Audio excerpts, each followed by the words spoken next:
Welcome to Out of the Blue,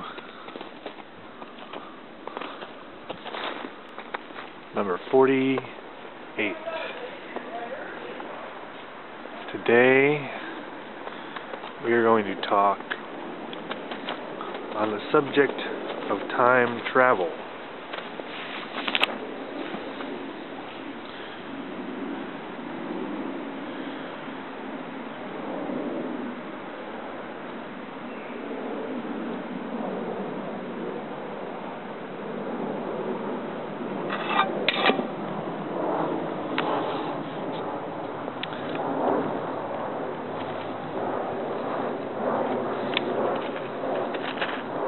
Winter has arrived in Chicago.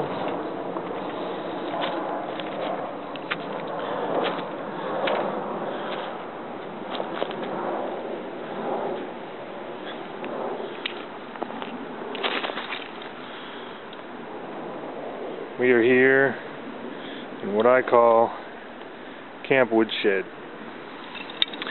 And this is the flag of Camp Woodshed, which has a 12-spoked ship's wheel on one side,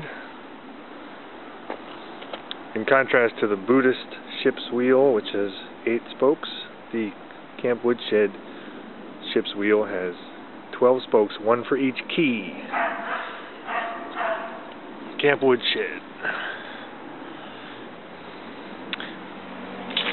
So, time travel.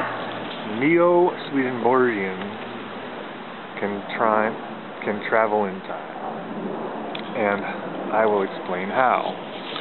So, Winter Wonderland. Here we have, that's Carmen Avenue. That's the laundromat. That's the back of the magic shop. This is facing east. This is facing south.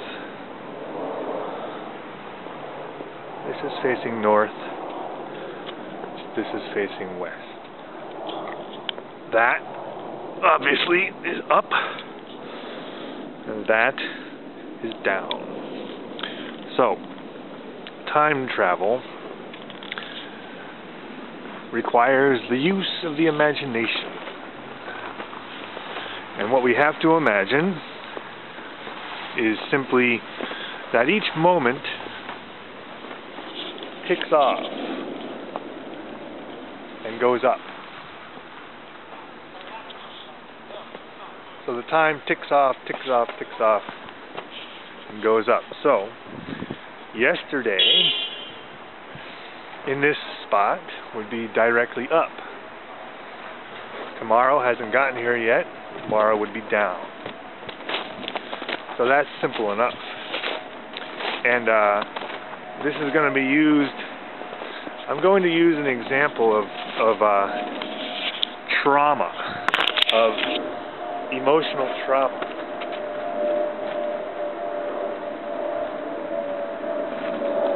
So,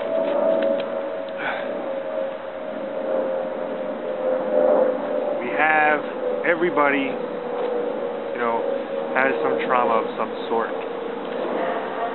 Childhood trauma. Even if it's innocent in a larger sense, to us it may have really hurt our feelings at the time. So, and it might even be a memory that's hard to look at. So, now, that building is east. That is north. We're going to time travel within my lifetime. Maybe you're a fan of Scott Bakula in Quantum Leap, right? Scott Bakula travels within his lifetime in that movie. I mean that TV show. But what we're going to do now is, if you think of the past as up, right? And you think of my personal life, I was born in New Jersey. So New Jersey is that way. New Jersey is east of here, maybe a little bit southeast of Chicago. And I was born in 1967 So then you go up, right? And so to travel in time, you need directions. Just like to travel on the earth, you need directions, north, south, east, west. When you add the dimension of time, you need another dimension. And we do that with our imagination by going up and down. So up is the past and down is the future. So the moments of the future have not surfaced yet. So once they surface, they go up. So my childhood, I can access my childhood, and it would be essentially over that way, right? So 1960, 1970, New Jersey, now there's a direction that I can point. And so I can go there in my imagination. Or, let's say there's, as I was talking about trauma, you can also encapsulate a little area. Let's say there's a 3-year period in your life that's an unhappy period. You can not go there.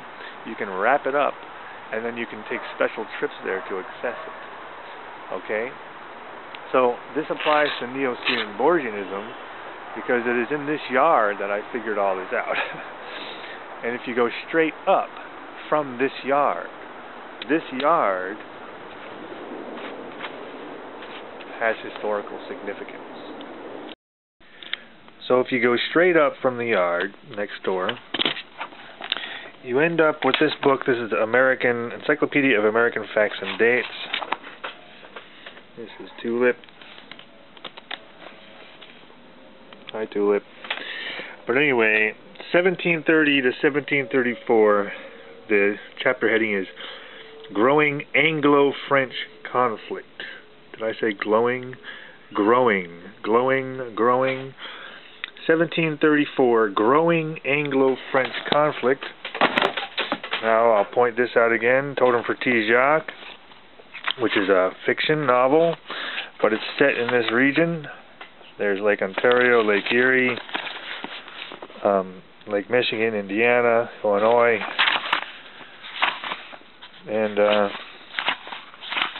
beginning of chapter 1, on the St. Lawrence, May 15th, 1734.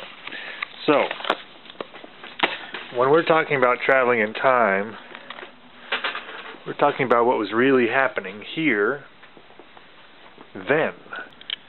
And what was happening here then was what the history book calls Growing Anglo-French Conflict, which is what the setting of this novel is. And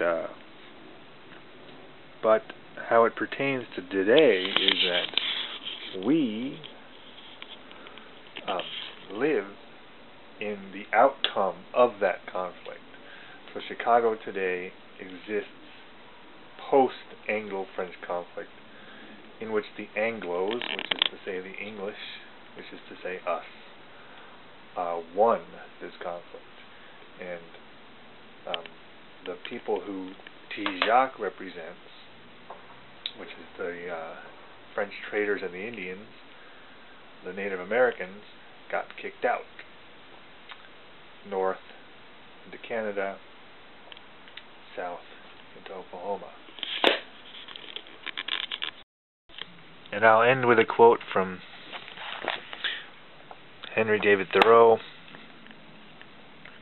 page 60 of Walden. He says, "Both place and time were changed, and I dwelt nearer to those parts of the universe and to those eras in history which had most attracted me.